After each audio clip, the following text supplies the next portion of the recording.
for inviting me to attend this summit today. It's been quite a week for me with energy and climate issues.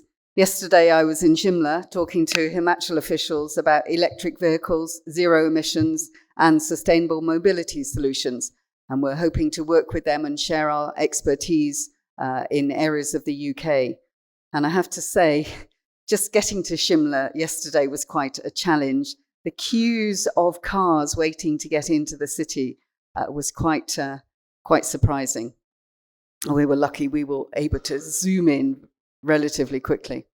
But anyway, back to today, and now we're talking about renewable energy, another important environmental issue. So climate change is one of the most serious challenges we face wherever we are in the world.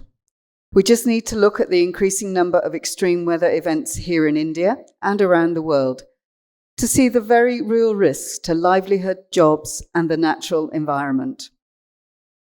With the UK aiming to reach net zero by 2050, a crucial part of our strategy is to transition to an electricity system with 100% zero carbon generation, and much of this is expected to come from renewable energy. Today, there are 4 main renewable energy sources used to power the UK: wind, solar, hydroelectric, and bioenergy. They harness the natural power of the sun, our weather, and you know we have terrible weather in the UK, our waterways and tides, and organic materials to generate electricity. Renewable energy sources make up a significant proportion of the electricity mix that powers our homes and businesses. And the UK is well on its way to creating an electricity system that's wholly based on renewable and carbon-free sources. By the end of 1991, renewables accounted for just 2% of all electrical generation in the UK. By 2013, this figure had risen to 14.6%. 2020 marked the first year in the UK's history that electricity came predominantly from renewable energy, with 43% of our power coming from a mix of wind, solar, bioenergy, and hydroelectric sources. On 15th of May, barely 10 days ago, the UK produced its trillionth kilowatt hour of electricity generated from renewable sources, enough to power UK homes for 12 years based on average consumption. It took us 50 years to reach this milestone, but based on current projections, it will take just over 5 years to reach the next trillionth kilowatt hour. The aim is not for renewables to be our sole provider of energy, but they will play a major part in the energy mix alongside other clean and green energy sources. But it's not enough for the UK to act alone. We need to act together if we want to avert the worst impact of climate change.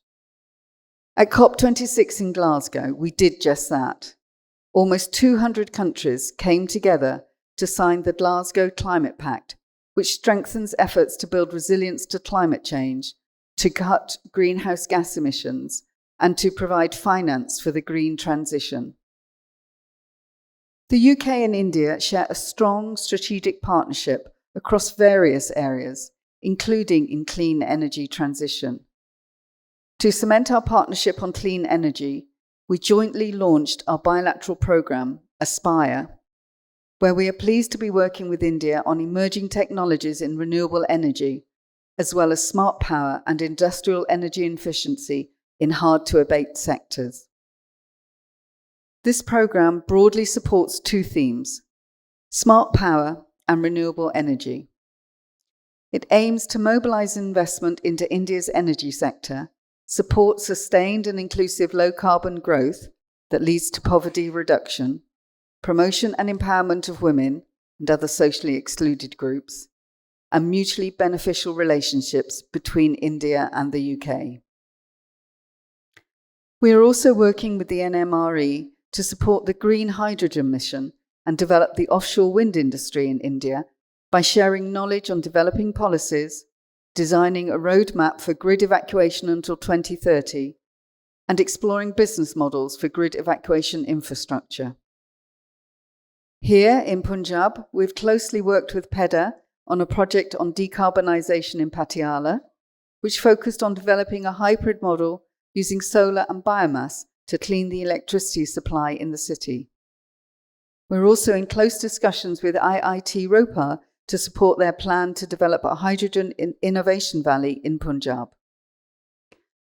The UK, with its developed supply chain, sourcing raw materials, critical minerals experience, research and development technology, and presence of wide industry stakeholders, will provide the support required to achieve ambitious renewable energy targets set by India. Thank you.